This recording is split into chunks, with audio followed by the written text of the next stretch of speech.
Hi guys, welcome back to my channel. I'm your average dorm reader. Today I want to talk about how Marvel Studios should have gone on hiatus after Endgame. I feel like this is like a hill I have to die on.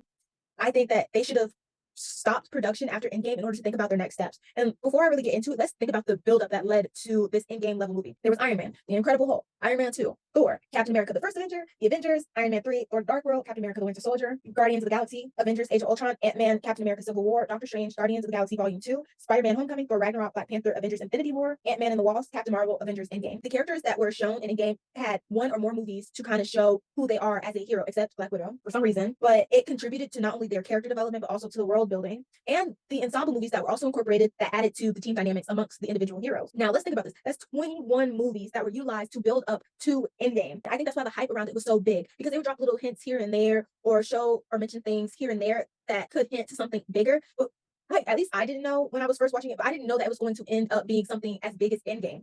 Like I was just watching because I enjoyed the individual movies and I enjoyed the characters and I enjoyed everything that went into it. And then Endgame happened. I was like, wow, what a amazing way to culminate these years of movies, these years of character development, these years of team dynamics, these years of little Easter eggs into something so amazing to watch. I remember going to see it in the theaters and I was just so blown away, not only by the cinematography, but also by everything that led up to this moment. And I think it was one for the playbooks, especially as it pertains to Marvel, especially as it pertains to hero characters.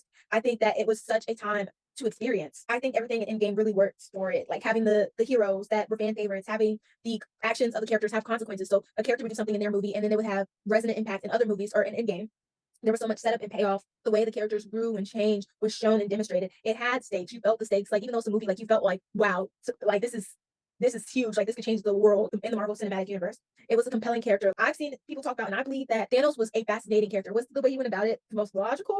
I don't think so personally, but you could see where he was coming from. I think one of the best ways to write a villain is to understand kind of where they are getting their thought process, or understand why they're thinking the way they're thinking, and still understand that what they're doing is fundamentally flawed. The hero pairings, I've seen people say this, and I also believe it's the way they pair characters, the heroes together, is pretty cool and fascinating. Like the hero combos, I thought was nice.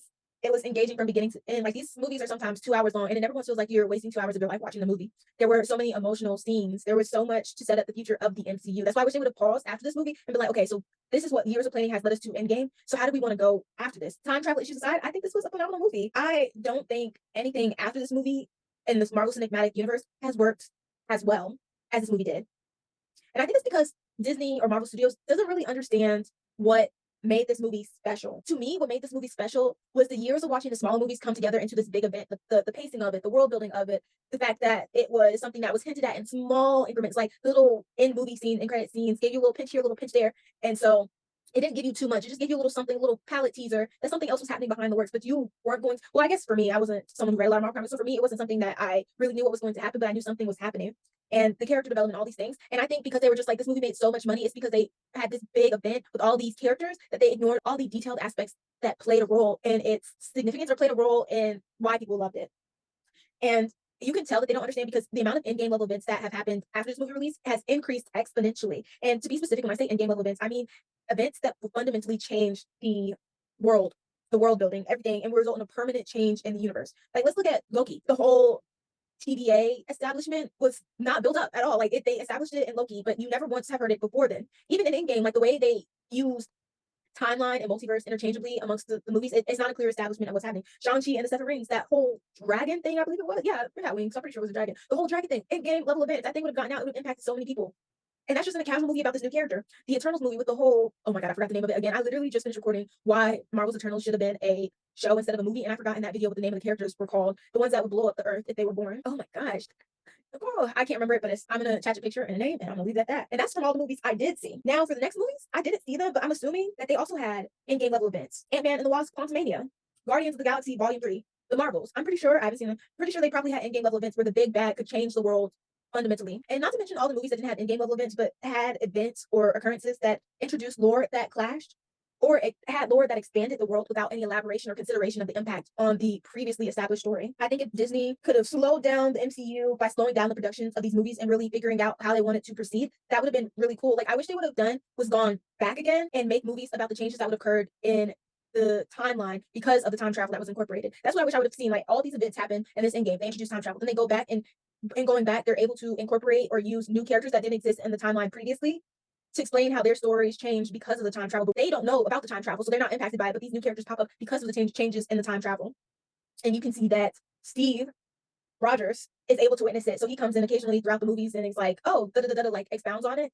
And then these new characters pop up, and then they're the second iteration of the timeline. So whether it's shows or movies, they have their own shows or movies that kind of explain their background, their lore, and all this stuff. And so their shows and movies build up who they are as characters, and then you spend some time establishing them instead of being like, okay, new characters, new Endgame level event. Endgame was so resonantly impactful because you watched the journey that these heroes have gone on. And so you feel connected to them. So seeing them hit an Endgame level event, you feel for them. Why am I going to feel anything for these characters you're just now introducing to me that you're putting in these situations? Like, I don't know them from Steve, or I don't know them from Bob. Like they mean less than nothing to me, like unless you're a Marvel comic fan and you read the comics, so you're more connected to them. But even then, before they had a close enough, before Endgame, they had a close enough reflection to the comics. Afterwards, I feel like the comics were kind of thrown by the wayside. I don't know if it's because they started utilizing directors who weren't fans of the comics or something like that, but you can tell that there's a difference in how the movies are made. They don't feel like they no longer feel like they're made by people who are big fans of the comics growing up. They feel like people who are big action movie people or have a background in that, and then throw the hottest actor in there, scribble a script together last second, and then produce that movie. And it's so interesting because I'm like, what happened? What will cause this shift for them to go from using people that probably understand the characters and the lore to shifting to people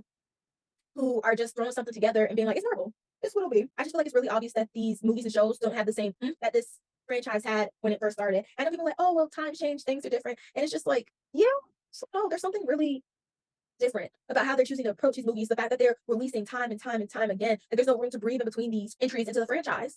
Like there's no palate cleanser, there's no little dibble dabble to give you something to be interested in the next movie that comes out. It's literally like the end credit scenes now are spoiling things. Like I remember Doctor Strange and the Multiverse of Madness, like it skipped over everything that happened at the end of that movie. And I think that's a more regular occurrence, like these end game level, since it's a little double dabble in the future. It's just this whole scene that skips over everything. I think it's just unfortunate. And I know Marvel and Disney, they know that no matter what they produce, Marvel fans are going to go watch it. So they've stopped putting effort in because they know they have a guaranteed fan base that's going to be in those seats every time a movie release. And I just think that's so unfortunate because this is one of the franchises that really got me into movie watching, that really fascinated me. And it sucks that they're taking something like this and doing it this way, because this franchise means a lot to a lot of people, myself included. And for them to treat it the way they're treating it shows such disregard.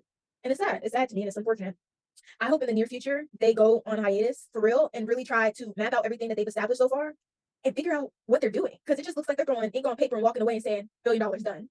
I think what they should do is they should probably try to utilize more of the alternate universes now at this point, because I don't think there's any saving this current Marvel Cinematic Universe. They should just start anew and incorporate different characters that haven't been established yet, and just and build up from the ground up again. But they probably won't do that. But that's just my opinion. Don't forget to like, comment, subscribe, share, all those things. And also don't forget to follow me on all my social medias, TikTok, YouTube, and Instagram. I almost forgot. And I hope you guys have a really nice day.